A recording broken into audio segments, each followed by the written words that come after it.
गंगा नदी के किनारे एक साधु रहता था।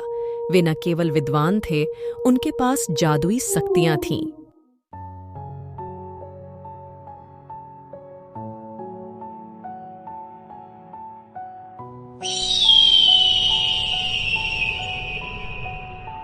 एक दिन वे ध्यान में मग्न थे। तभी बाज की चोंच से एक चूहिया छूटकर उनके हाथों में आ गिरी। उसकी छोटी सी पूंछ व काली चमकीली आंखें थीं। उन्हें वह बहुत अच्छी लगी, पर घर ले जाने से पहले उन्होंने जादुई मंत्रों का प्रयोग कर उसे एक लड़की में बदल दिया।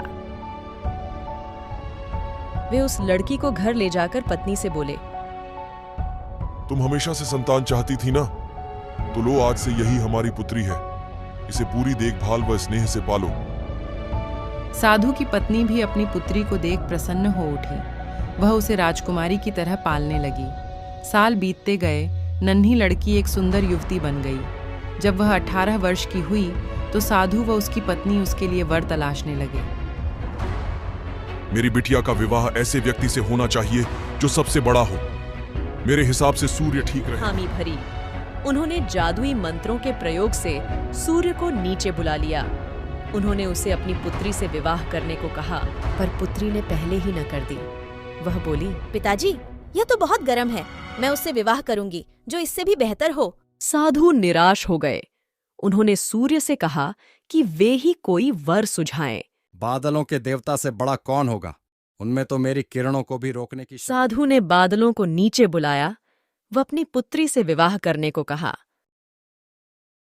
पुत्री ने फिर इनकार कर दिया। वह बोली, ये तो कितना बदसूरत है, मैं इससे विवाह नहीं कर सकती। साधु ने बादल देवता से कहा कि वही कोई अच्छा वर सुझा दें।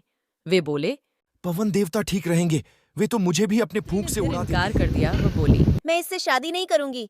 ये तो कहीं टिकते नहीं, हमेशा यहाँ वहाँ भागते रहते हैं। साधु ने पवन देव से पूछा, क्या मेरी पुत्री के लिए ऐसा वर हो सकता है जो आपसे भी बेहतर हो? पर्वत देव मजबूत व ऊंचे हैं, वे मेरा भी रास्ता रोक देते साधु ने हैं। पर्वत देवता से कहा कि वह उसकी पुत्री से विवाह कर लें।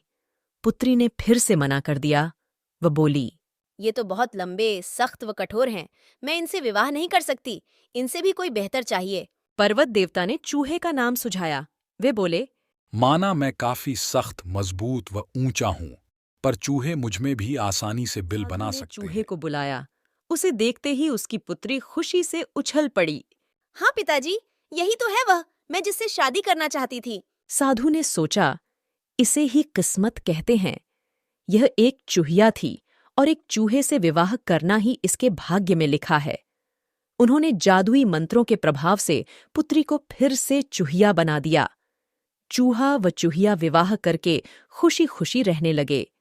शिक्षा: कोई भी अपने मूल स्वभाव को नहीं बदल सकता।